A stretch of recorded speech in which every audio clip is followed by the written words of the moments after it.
Hello dear students, in this video we will see poem The Snake Trying written by W.W.E. Rose, which is given in lesson 9 The Bond of Love.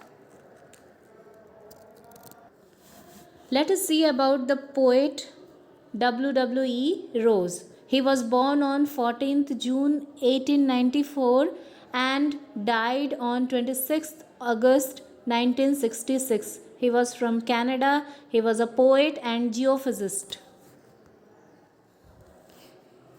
Title of the poem. Title of the poem is The Snake Trying, and this title shows that the snake is making an effort.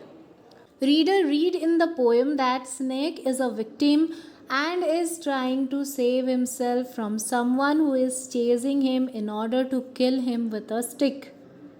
Thus, this title is appropriate as it develops curiosity among readers and prompts them to find about snake efforts. Theme of the poem is the poet requests people not to harm animals. Especially in this poem, he is requesting people not to harm snake. He says all snakes are not poisonous, they are harmless and attack human being only in self defense. Snake poisonous नहीं होते हैं और वो तभी attack करते हैं human being पे जब उनको ह्यूमन बीइंग से कोई खतरा होता है. So let us understand the explanation of the poem The Snake Trying. The snake trying to escape the pursuing stick. What is the meaning of pursuing?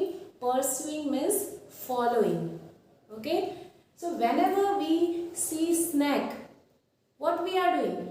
We are holding a stick and trying to kill the snake. जब भी हम snack देखते हैं तो हम क्या करते हैं? हम उसको मारने की कोशिश करते हैं. हम एक स्टिक पकड़ लेते हैं और मारने की कोशिश करते हैं. तो poet is saying here that the snake is trying to escape from the pursuing stick. जो स्टिक उसको फॉलो कर रही है, जो स्टिक स्नैक को फॉलो कर रही है, उससे वो बचने की कोशिश कर रहा है. तो what the snake is trying? It is trying to escape from the pursuing stick. Okay, वो stick से बचने की कोशिश कर रहा है. With sudden curving of thin long body. अब snake का body कैसा होता है?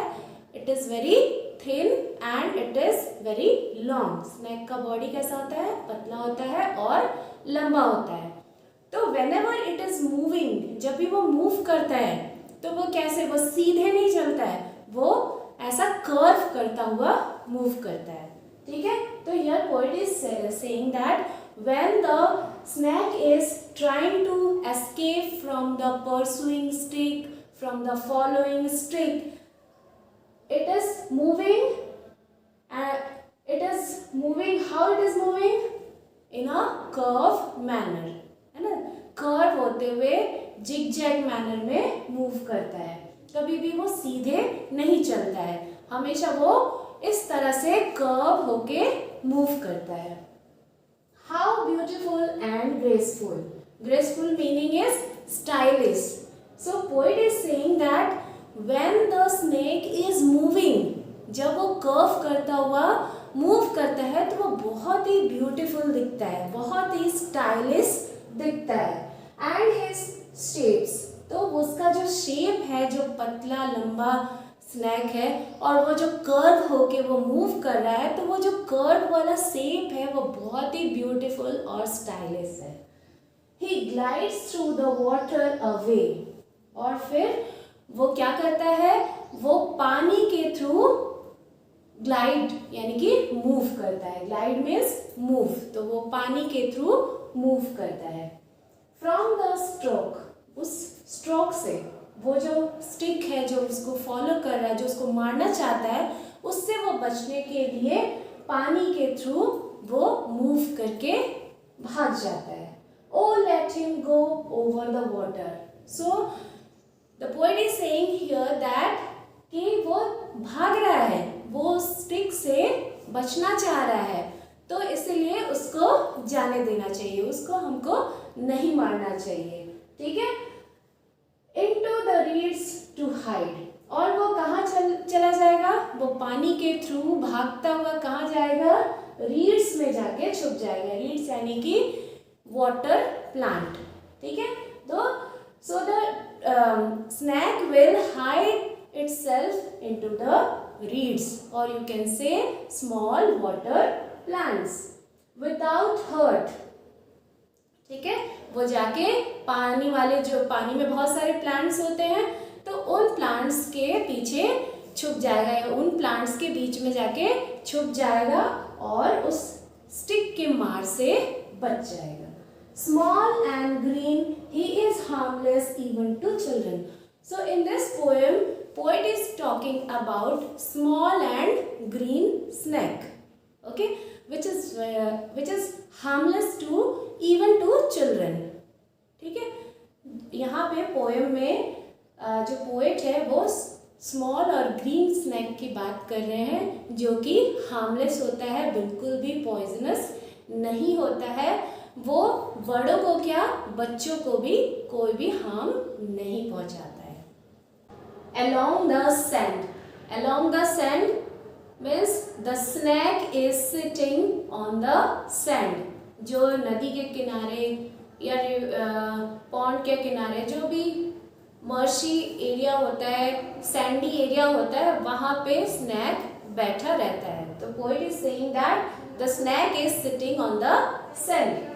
ही ले अंटिल ऑब्जर्व, और जब तक हम उसको ऑब्जर्व ना कर ले, जब तक हम उसको देख ना ले, तब तक वो उस सैंड में आराम से बैठा रहता है।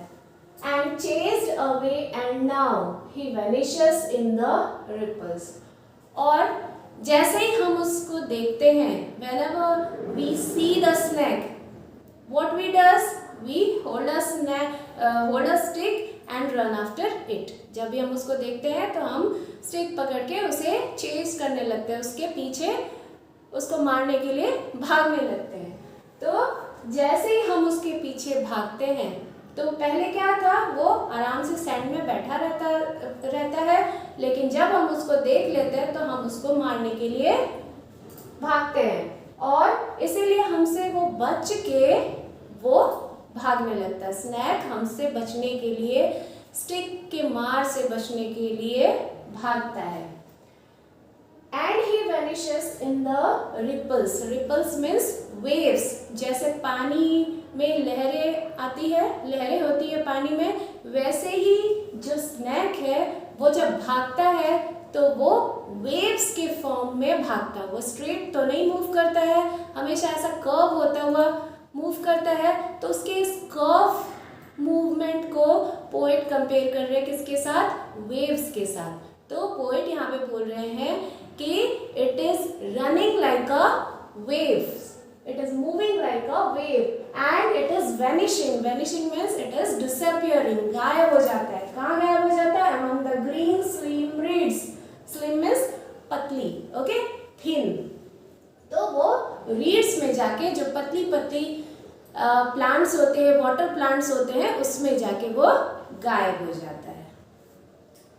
The poet want to convey this message that all creatures of nature need to be treated in a kind and sympathetic manner. Even snake must not attack because they do not bite unless they sense danger to their life. Moreover, there are certain varieties of snake that are not poisonous and harmless, which is discussed in the poem. Poet is saying that green snake, they are not poisonous. Okay, तो snake तभी attack करता है जब उसे ऐसा लगता है कि कोई डेंजर, कोई उसको मारने वाला है, तभी वो अटैक करता है। और यहाँ पे ये भी मैसेज दिया गया है कि सारे स्नैक्स पॉइजनस नहीं होते हैं, कुछ ऐसे स्नैक्स होते हैं जो पॉइजनस नहीं होते हैं, और वो है ग्रीन कलर स्नैक।